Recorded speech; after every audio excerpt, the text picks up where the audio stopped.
Hey, what's up? In this episode, we're going to make the best hangover cure ever invented, the Bloody Mary. So legend has it that the Bloody Mary was actually first a gin cocktail, but today, most of the time, you're gonna find this made with vodka. So all you need to start is a premium vodka or whatever your favorite vodka is, and then either tomato juice that you can add some Worcestershire, horseradish, and other spices to, or just a good pre-made Bloody Mary mix.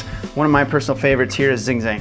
If you're gonna add spices, like I said, horseradish, Worcestershire, celery salt, chili or cayenne pepper, Tabasco, and then crushed red pepper is a good one too. A lot of establishments will rim this with salt. My personal favorite here is tahini, but we're gonna make a tahini rimmed Bloody Mary. So we just put a little bit of this and some little lime juice in there. Next, we need to add our ice. Some mixologists will have a certain preference in how they like to build this thing. Just do whatever makes it easiest for you to remember how to make this drink. I like to put certain elements that I want to be infused with the rest of the cocktail in first. So lemon, I'm gonna put a little squeeze of lemon in here.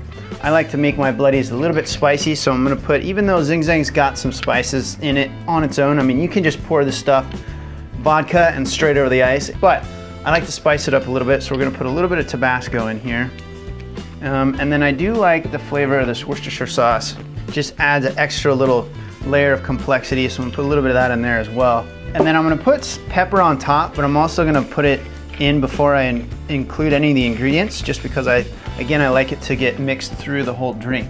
Now, celery salt and cayenne or chili powder is something you can add in, like if you just have a plain, like V8 style tomato juice. Horseradish, again, you can kind of mash up and put that in there. Not really a big horseradish fan guy, but it's a super popular ingredient in the Bloody Marys. I personally prefer the Tabasco.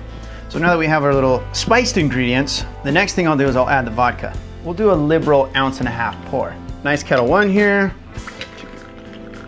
6, 8, that was actually more like 2 ounces, but hey, who's counting? Then, this stuff is thick, so you need to give it a good shake, make sure everything's mixed up here, and then just kind of give it a little pour.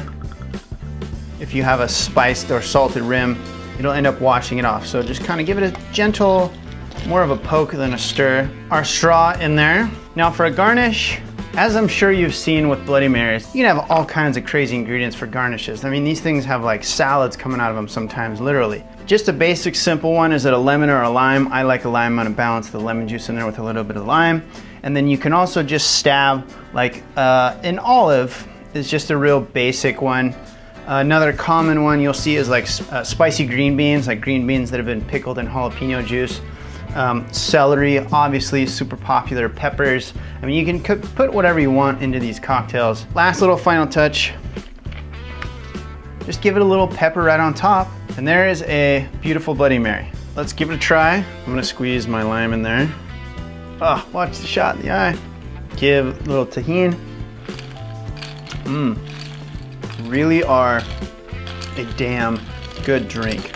Just great for hangovers. I don't know why, maybe because it's kind of thick, so it's almost like a meal, because when you're hungover, it's hard to eat stuff. When you're drinking a little bit, it helps kind of bring you back into last night so you don't feel like shit, more of like a buzz. These are also good like on cold winter nights, just because they're a little bit spicy, so it warms you up a little bit. That is the delicious and pretty easy to make Bloody Mary. It can range from just vodka and V8 juice. Some places are very detail oriented about the spiced rim mixtures that they make, to places that will make their actual own Bloody Mary mix in-house and are very particular about the ingredients that they put into those mixes. Like most of bartending, it really just depends on the type of establishment that you're working at and kind of your end goal for the cocktail. Now there's some other very popular Mary variations. The first one is the Bloody Caesar. Now Bloody Caesar uses Clamato juice instead of the tomato juice base. Another one is a 40 Creek Caesar, which uses whiskey instead of the vodka, along with the Clamato juice. Bloody Maria, as you could probably guess, is made with tequila. And a Ginger Mary is made with cachaça, the Brazilian rum type alcohol, and has a little bit of ginger in the mix itself. That's kind of the basis of the Bloody Mary. Again, if you're a Bloody Mary expert and you have any other cool stories or further insight about this cocktail, feel free to share in the comments below. And that'll be it for this episode. Thank you for watching. Thank you for being part of the conversation. I'm Jason. This has been making you a bartending pro. I'll see you in the next episode. Take care. For more, check out these playlists. And subscribe to get new videos.